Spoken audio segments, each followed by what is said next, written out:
The 70s were a time when television would seem to try anything at least once. Science fiction was one of the main genres where this was very true. Thanks to the success of series like Star Trek and Lost in Space, there was a deluge of offbeat, actually good genre TV. Typically, it was with some sort of tie-in or angle to get children to watch and or buy something. And just wait until Star Wars happened. But the early 70s would find a new kind of hero to grab the hearts and minds of kids across the country, and he'd bring with him some of the coolest toys around, because he was literally made up of metal and plastic himself. The $6 Million Man would jump into television history with a premise that was brilliant, cutting edge, and perfect TV fodder. It would also make a heartthrob and icon out of a guy named Lee Majors, who would eventually play the father to our Lord and Savior, Ash Williams. But that's another show. On this episode of Gone But Not Forgotten, we have the technology and capability to make the first episode all about the $6 Million Man. This will be that episode.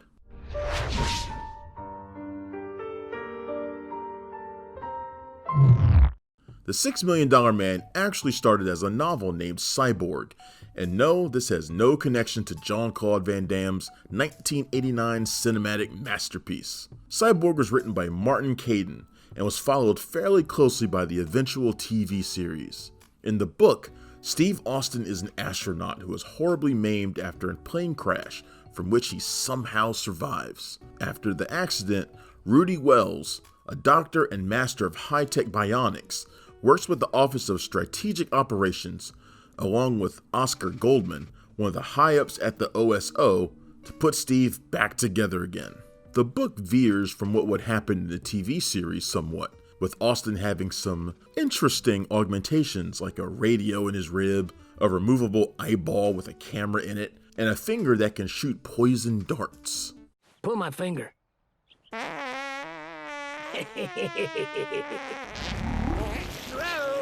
go! While, yes, there's a lot to poke fun at here, the book doesn't shy away from the more serious aspects of Steve Austin's resurrection, as it were. When he realizes how injured he is, he tries to kill himself. He hates basically being made into an indentured servant in order to pay back the costs of his new body and abilities. But Steve would wind up accepting his new enhancements and becoming a more willing and happy to participate spy and agent for the OSO. The Cyborg book series would actually continue on, while the $6 Million Man TV series was airing. But it would not actually follow the storyline of the show. The world of the novels was far different, with a total of 3 books following the original. The $6 Million Man was a made-for-TV film which would be used as a jumping-off pilot that aired on ABC on March 7th, 1973. In the pilot episode, as in the novel, Steve Austin is injured during an accident that nearly kills him. He loses his right arm and both legs and is blinded in his left eye. Austin is put back together by Rudy Wells for the OSO. In this first film, there are some definite differences from what would later be associated with the series. There were actually 3 made-for-TV movies that preceded the show, and the first had some notable cast differences in characters. The biggest would be the lack of Oscar Goldman, played by Richard Anderson. In the TV movie, the character who was in charge of the OSO is Oliver Spencer, and was played by the always awesome Darren McGavin. Also in this version, Rudy Wells will be played by TV character staple Martin Balsam. The character of Rudy would change over the course of the films and series 3 times. First with Balsam, then Alan Oppenheimer, and Martin E. Brooks. The iconic sound effects wouldn't be a part of this first entry into the series either. The TV movie was a ratings smash, and was followed by 2 more TV films that same year. The second film, airing in October, would give us Oscar and Alan Oppenheimer as Rudy 2.0. This would also see the introduction of the OSI. In November, the third made-for-TV movie would air. As said, these original films would be edited to 2-parters and added to the series run with some additional content. The titles for the made-for-TV films would be The $6 Million Man, The Moon and the Desert, Wine, Women and War, and the Solid Gold Kidnapping. The official first episode of The $6 Billion Man would air on January 18th, 1974. The series would follow Austin as he would go on missions for the OSI and would be filled with spy work and rescues, along with some interesting surprises along the way. Sure liked it better when we were on the same team. Of note, the second film was written by TV legend Glenn A. Larson. The first season of the series would quickly introduce the familiar sound effects and special effects that fans were familiar with. You know the ones.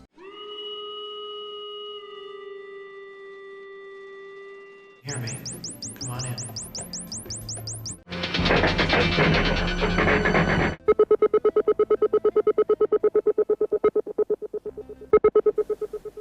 And the all-important intro where Oscar tells us that we can rebuild him. We have the technology. We can make him better than he was. Better, stronger, faster. It's interesting to note, the first voice you hear during that opening narration is actually producer Harv Bennett saying, Steve Austin, astronaut, a man barely alive. Bennett worked in the TV industry for years and would be responsible or involved with some of the classics of TV world, with the likes of Mod Squad and a number of made-for-TV movies under his belt. He'd go on to bring to the big screen one of the best sci-fi movies of all time. Certainly the best Star Trek film ever made, The Wrath of Khan, in 1982.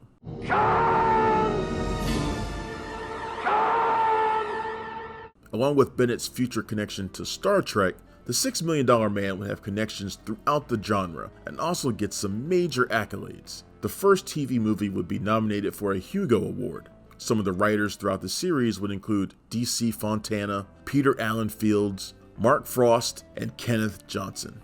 Kenneth Johnson would be one of the show's producers and is the man behind a few shows we've discussed here on Gone But Not Forgotten. But as a writer and producer on The $6 Million Man, Johnson would contribute one of the biggest pieces of the series' history when he introduced Jamie Summers in Season 2's two-parter, The Bionic Woman. Jamie would become a love interest for Steve. Lee Majors would actually sing the love theme for the duo called Sweet Jamie in multiple episodes, just like he'd sing the theme for The Fall Guy a few years later. Our friendship is finished, that's true.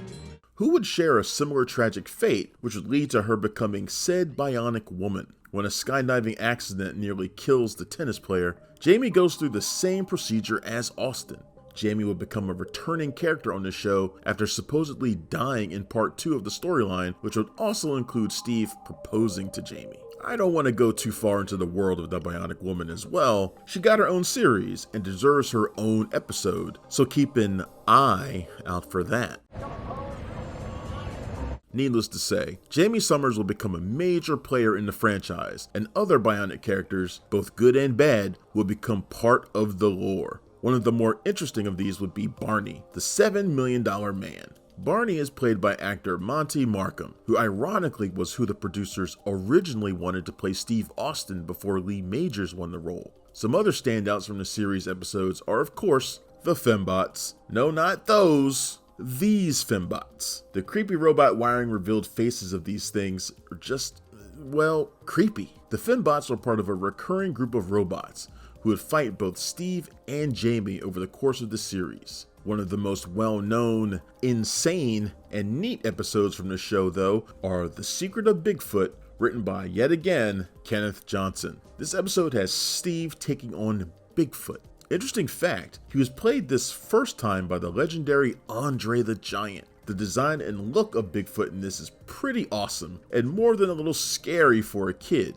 The story involves Bigfoot, aliens, and earthquakes. It's a fan favorite, and there's lots of reasons why. But you only really need to remember Andre the Giant is Bigfoot, and that should be enough. The episode was so popular that a hilarious homage of it was on the Venture Brothers. Bigfoot will return again the following season in The Return of Bigfoot. This would actually be a crossover event with the Bionic Woman that season. But instead of Andre the Giant, Ted Cassidy would take over the role of Bigfoot, aka Sasquatch. Lee Majors' real-life wife and fellow TV icon, the late Farrah Fawcett would appear in a number of episodes of the show as different characters. While Steve and Jamie were the bionic power couple, that didn't stop Steve or Jamie, for that matter, finding other love interests. But we always knew they'd end up together eventually.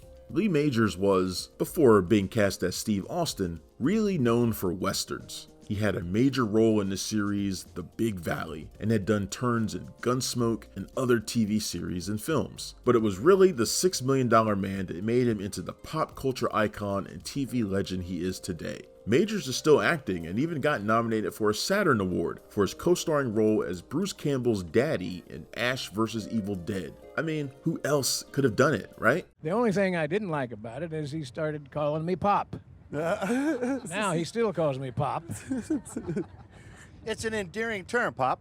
Lindsay Wagner would play Jamie Summers. Wagner, like Majors, had done some film work, most notably in The Paper Chase and several TV guest roles before bringing Jamie to life. Richard Anderson, who portrayed Oscar Goldman, had a ton of films under his belt before becoming part of the OSI, at one point appearing on an episode of The Big Valley with Majors. But it would be as Oscar Goldman that he'd be best known for, playing the boss of the Bionic crew, who himself had a heart of gold. The show would have a list of guest stars a mile long of familiar faces and massive talent. Besides the aforementioned Farrah Fawcett and dueling Bigfoots, there would be John Saxon, William Shatner, George Foreman, Sonny Bono, Eric Estrada, and Greg Evigan, just to name a few. Glory in the 70s, kids. It was a magic time. The $6 Million Man would last for a total of 5 seasons. In that run, it would become a massive hit and would release some of the greatest toys ever. Maskatron was a sort of meshing of all the robot nemesis in the show and came with faces you could switch, including Oscar and Steve.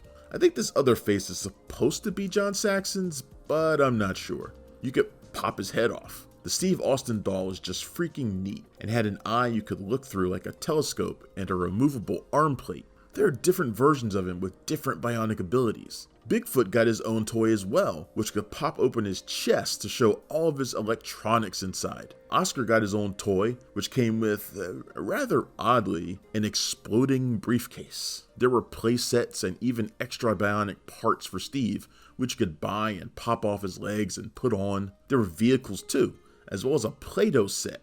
Basically, the $6 Million Man knew how to make some bank when it came to the kids. Books, comics, records, you name it, you could probably find Steve Austin on it. The series would end in 1978, but it actually sort of didn't. Flash forward to 1987, and NBC brought back together Steve and Jamie for the return of the $6 Million Man and the Bionic Woman. It was quite the family affair, with Lee Majors II, Majors' son, playing an OSI agent, but funnily enough, not Steve Austin's son in the TV movie. That role went to Tom Shanley, who, in a continuing wave of bad luck for the Austins, gets nearly killed in a crash and has bionics added to his body just like his father. The film had a pretty decent budget of nearly $5 million. It was actually a possible pilot for a new series focusing on Steve's newly bionic son Michael. Martin Landau played the lead villain, who was part of a new group called Fortress.